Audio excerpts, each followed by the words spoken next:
Guys ഇത് ഞങ്ങളുടെ മുറ്റം കണ്ട ഇത് കണ്ട മൊത്തം വെള്ളം. 2 ആഴ്ചയായി ഈ വെള്ളം നിൽക്കാൻ തുടങ്ങി.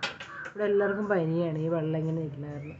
ഇത് കണ്ട ഞങ്ങളുടെ കോവൽ അതെല്ലാം ഉണങ്ങി പഴുത്തിരിക്കുകയാണ് ഇപ്പോൾ വെള്ളത്തിൽ നിൽക്കണമായിരുന്നു. ഞങ്ങളുടെ കരിമ്പ് കണ്ട കരിമ്പുണ്ട് പഴുത്തെല്ലാം നിൽക്കുന്നു. ഞങ്ങളുടെ മൾബറി ചെടിയാണ് നിൽക്കുന്നത്. കണ്ട മൾബറി ചെടിയെല്ലാം ചാഞ്ഞ് നിൽക്കുന്നത്. ഒരു തെങ്ങുണ്ടായിരുന്നു വീണ് കിടക്കണം വെള്ളത്തിൻ്റെ അകത്ത്. പിന്നെ ഞങ്ങളുടെ റിയോ കുട്ടനൊക്കെ ഉണ്ട്. റിയോ കുട്ടനും വെള്ളത്തിലല്ലേ അവിടെ ഉണ്ട്. റിയോ കുട്ടൻ വെള്ളത്തിലിരിക്കുന്നു. അവനൊന്ന് പുറത്തിറക്കാൻ പോലും ഒരു രക്ഷയില്ല. ആ കൊണ്ട് ഞങ്ങളെല്ലാം വലഞ്ഞിരിക്കുകയും ഞങ്ങളുടെ തെക്കുവശത്തൊരു തോടുണ്ടായിരുന്നെന്ന് പറയണം. ആ തോടെല്ലാം അവർ നികത്തി. പൈപ്പ് ഇടാന്ന് പറഞ്ഞിട്ട് ആരും സമ്മതിക്കുന്നില്ല. എല്ലാം ഞങ്ങളിപ്പോൾ ഈ വെള്ളത്തിലാണ് കിടക്കണം.